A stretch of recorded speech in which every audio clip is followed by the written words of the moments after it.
Media helpline के लिए शाहजहांपुर से स्पेशल कवरेज के लिए आर्यनपाल सिंह की स्पेशल रिपोर्ट।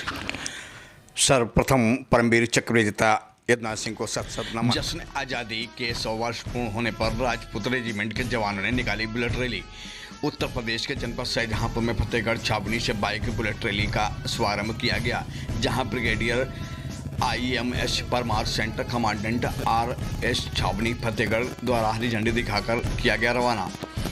आपको बता दें कि रेजिमेंट की स्थापना 100 वर्ष पूर्ण होने पर आज आज़ादी के अमृत महोत्सव के उपलक्ष्य में पहली बार बुलेट बाइक रैली के आयोजन की शुरुआत परमवीर चक्र विजेता नायक यदुनाथ सिंह की पैतृक भूमि गांव कजरी से शुरुआत की गई, जहां राजपूत रेजिमेंट के कर्नल अजीत बेहरा सेना कमांडेंट ने शौर्य चक्र विजेता शहीद नायक यदुनाथ सिंह की प्रतिमा पर पुष्प चक्र चढ़ाकर उन्हें श्रद्धांजलि अर्पित की। आपको बताते चलें कि नायक यदुनाथ सिंह का जन्म नवंबर 1916 को पैतृक गांव कजरी में हुआ था, जहां बचपन से ही उन्हें आर्मी की लगन लगी हुई थी और खेलकूद में ज़्यादा दिलचस्प रहते थे। जहां 18 साल की उम्र में ही घर से छोटी सी बात को लेकर वह सीधे फतेहगंज की राजपूत रेजिमेंट में पहुंच गए, जहां उन्होंने भर्ती होकर 32 वर्ष की अल्प आयु में यदुनाथ सिंह वीरगति को प्राप्त हो गए। उन्होंने अपने प्राण की आहुति 1947 में पाकिस्तान कश्मीर पर हुए हमले के दौरान जब लड़ाई छिड़ी, तो उसी दौरान 1948 में 5 फरवरी की रात्रि में कश्मीर की नौशेरा सेक्टर की एक चौकी पर नायक यदुनाथ सिंह अपने 10 साथियों के साथ दुश्मनों का मुंहतोड़ जवाब दे रहे थे। वहीं 5 फरवरी की रात्रि में पाकिस्तानी सैनिकों ने हमला कर दिया। इस हमले में यदुनाथ सिंह के 2 साथी वीरगति को प्राप्त हो गए, लेकिन उन्होंने अपने साहस का परिचय देते हुए लगातार मुंहतोड़ जवाब दिया। इस दूसरे हमले में यदुनाथ सिंह के 3 और सैनिक वीरगति को प्राप्त हो गए, लेकिन वह लगातार पाकिस्तानियों को मुंहतोड़ जवाब देते रहे।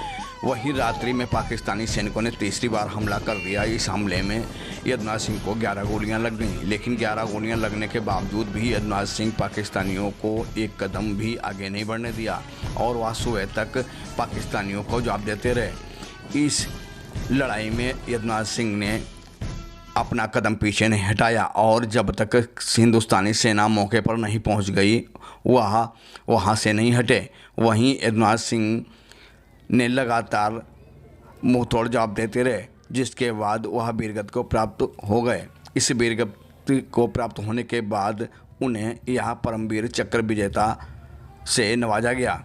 वहीं कर्नल अजीत बेहरा सेना नायक कमांडेंट ने बताया कि आज हमारे स्थापना वर्ष के 100 वर्ष पूर्ण होने पर जिस उपलक्ष्य में जश्न आज़ादी सेलिब्रेट का कार्यक्रम फतेहगढ़ से 100 किलोमीटर 100 बाइकों बुलेट रैली निकाली गई, वह परमवीर चक्र विजेता नायक यदुनाथ सिंह के लिए निकाली गई, जहां हम उन्हें चरण बंदन पुष्प अर्पित करते हैं। साथ ही हम उस माँ को बारंबार नमन बंदन प्रणाम करते हैं जिसने ऐसे योद्धा को जन्म देकर देश की सेवा के लिए भेजा। और हम सभी क्षेत्रवासियों से आग्रह करते हैं कि सभी लोग इस गांव से राजपूत रेजिमेंट में जुड़ें और राजपूत रेजिमेंट में भर्ती होकर देश की सेवा करें और अपने साथ साथ अपने गांव और परमवीर चक्र विजेता नायक यदुनाथ सिंह का नाम रोशन करें, जिन्होंने भारत पाकिस्तान युद्ध 1947 में अद्वितीय साहस का योगदान देते हुए अपनी प्राण की आहुति दे दी। ऐसे महान योद्धा को सन 1950 में मरणोपरांत यह सम्मान मिला। इस मौके पर कार्य उर्फ राज बहादुर, वर्तमान प्रधान लेखपाल कपिल चौधरी, SHO कलान धर्मेंद्र कुमार, SHO परोर संजय कुमार राजपूत, सूबेदार मेजर पहलवान Singh, Ram Sevak Singh, Bablu Singh, major Ajaypal Singh, major Vinod Kumar Rai, brigadier commandant Ajit Behera सहित सैकड़ों ग्रामवासी मौके पर मौजूद रहे। उनसे मिलके और उनसे जो भी प्रॉब्लम था उनका नोट किया और हमने ये सेलिब्रेशन रेजिमेंट के 100 साल पूरा किया। इसके साथ साथ हम गर्व रखते हैं कि आज हमने अपने देश के भी 1947 के 75 साल और 1971 के 50 साल का स्वर्णिम जयंती भी मनाया। जिस हिसाब से नायक यदुनाथ जी ने हमें रेजिमेंट का नाम रोशन किया, इसीलिए हमने जो 100 साल का जो कार्यक्रम है, हमने अपना राजपूत रेजिमेंट का रेजिंग है, सबसे पहला कार्यक्रम हमने नायक यदुनाथ जी के चरण स्पर्श करके शुरू किया।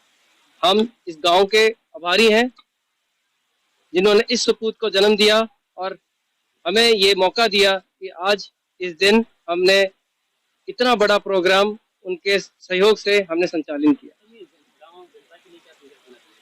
ये इस गांव के लिए हम ये संदेश देना चाहेंगे, जैसे वीरपुत्र नायक जदुनाथ जी हैं वैसे और वीरपुत्र प्रदान करें, हमारी रेजिमेंट में भेजें और ऐसे ही बलिदान, ऐसे ही शौर्य, ऐसे ही वैलर दिए और हमारे रेजिमेंट का नाम ऊंचा रखें। ऐसे कार्य करने से ये होता है, जो छोटे बच्चे हैं, जो नन्हे बच्चे हैं, जो अब स्कूल जाते हैं, उनको भी पता चले कि उनके बुजुर्ग ने क्या किया। और जब हम आते हैं, वर्दी में आते हैं, ताकि उनको ये भी लगता है कि अगर हम रेजिमेंट में जाएंगे, देश की जरूरत पे लड़ाई करेंगे और देश का नाम सर्वोच्च, तिरंगा को सर्वोच्च रखेंगे और हमारा देश सबसे ऊंचा देश इस पूरे वर्ल्ड में हो।